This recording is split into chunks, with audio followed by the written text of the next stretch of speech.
Generally speaking, the average NBA player has their best years between the ages of 27 to 30. That's usually considered their prime years. It's the best combination of maturity and athleticism. Most people peak around these years. However, there are always outliers. In this case, we're going to take a look at 7 NBA players, most of whom were once highly touted prospects in their own right, but after a strong start to their NBA careers, they could not keep it going. Instead, their trajectory fell flat and they couldn't reach the same success of their early years. And for these guys, I'll try to explain why that happened. Also, I won't include players who suffered a devastating injury, like Derrick Rose. That's kind of a cop-out choice for this list. My name's Andy, and let's get started. Also, if you enjoyed the video, make sure to subscribe. If you like the content, drop a sub or a like, and thank you so much for the support. Number 7. O.J. Mayo. O.J. Mayo was one of the greatest high school players of all time. In fact, when he was in elementary school, he would still play against high schoolers and dominate. That's how good he was. He won so many awards. 2 times Mr. Ohio, Mr. Basketball USA in 2007, McDonald's All-American.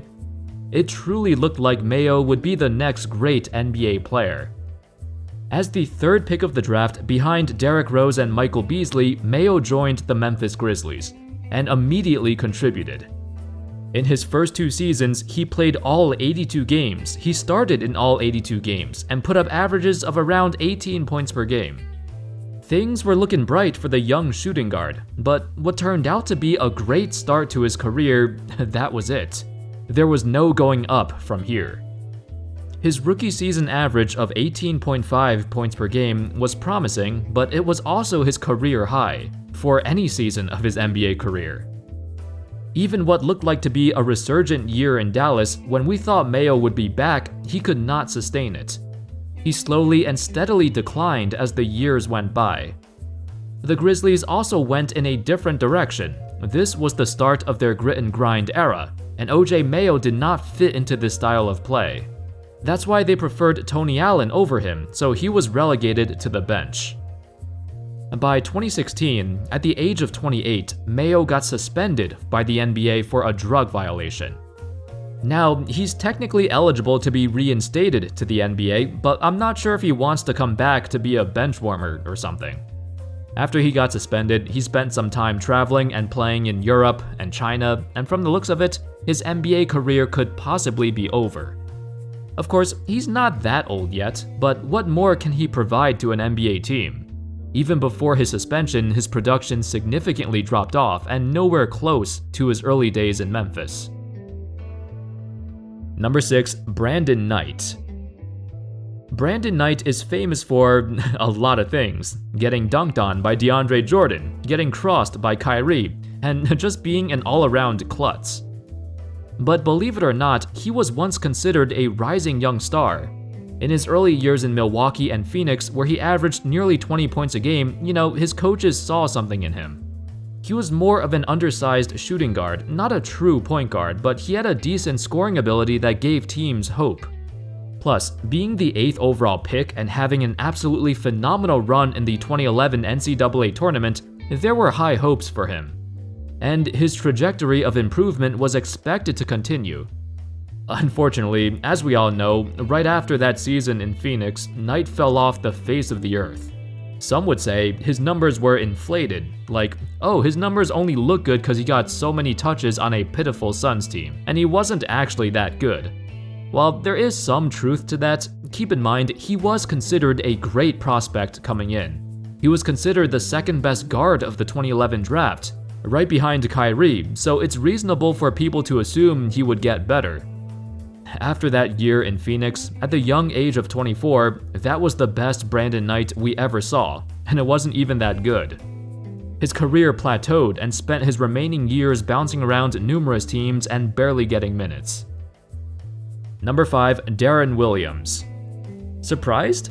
I bet you didn't expect Deron to be on here. He is, by far, the best player in this video. But the reason he's here is because he did peak early. In his early days in Utah, the dude was considered arguably better than Chris Paul. While Paul had the better raw stats, he was thought to be too small. and Deron would always trounce him in head-to-head matchups. Plus, he led the Jazz to the Western Conference Finals in just his sophomore season. In the 2007 playoff run, Deron was a 22-year-old beast of a man. But what stood out was his ridiculous performance against the San Antonio Spurs, the eventual champions and the best defensive team of that era. He put up nearly 26 and 8 on 53% shooting, 47% from 3. To put up those numbers in the conference finals against the friggin' Spurs? That was unprecedented, especially for such a young guy. Deron picked them apart like nothing. Along with Carlos Boozer, they formed a dominant duo that shocked everyone. Nobody thought they'd reach the conference finals in the hyper-competitive West. Greg Popovich even said, playing against this pair in Utah reminded him of the days of Stockton and Malone, and praised Deron for starting the next generation of point guards. This success would be the highest point of Deron's career. He never had a playoff series this good ever again. What looked like to be the team of the future, Deron and the Jazz stagnated, and he could not build upon this success. Through the years, he had disagreements with Coach Sloan, ultimately causing his resignation. He fell out of favor with the fans. Even after a trade to Brooklyn, Deron, at the age of 28, was still pretty young, but a shell of his former self. The ankle problems certainly did not help. Number 4, Tyreke Evans. I don't think there's any other player in history who won the Rookie of the Year, but then immediately started to decline. We all know about Tyreke, an incredible rookie season where he put up 25 and 5, being one of only a handful of rookies to record that kind of stat line. Sadly, his decline probably wasn't all his fault. The Kings were in a tumultuous period, and they didn't know what to do with him. Tyreke spent some years playing out of position, a natural point guard, but got slotted in at small forward for long stretches. His role changed and his numbers dropped. On the bright side, there was a glimmer of hope. In the 2017-18 season with Memphis, Tyreke found a new spark. What made him so special as a rookie, we finally saw it, again, nearly a decade later. But this was unfortunately short-lived. In early 2019, he was banned for drug violations, and that stopped any momentum he had. Number 3, Brandon Jennings. Jennings originally became recognized as the first American high schooler to skip college and play professionally in Europe, but still get drafted to the NBA. In Jennings' rookie season, he became the youngest player in NBA history to score 55 points at the age of 20. That 55 points was the most out of any other rookie since 1968, when Earl Monroe scored 56 as a rookie. However, that turned out to be Jennings' career high, and there was so much hype around him. For his first few years in Milwaukee, those were his best seasons of his career, but it wouldn't last long. By the time he got traded to Detroit, then getting tossed around so many different teams, everyone started to realize that he just isn't that good. Yeah, sure, he'd blow up every now and then and have an incredible shooting night, but for the most part, he was always very inconsistent. His efficiency god-awful. His raw stats in Milwaukee did not mean anything since he was taking a ridiculous number of shots. Jennings was simply not good. By 2018, at the age of 28, his NBA career was basically over. Number 2, Jahlil Okafor.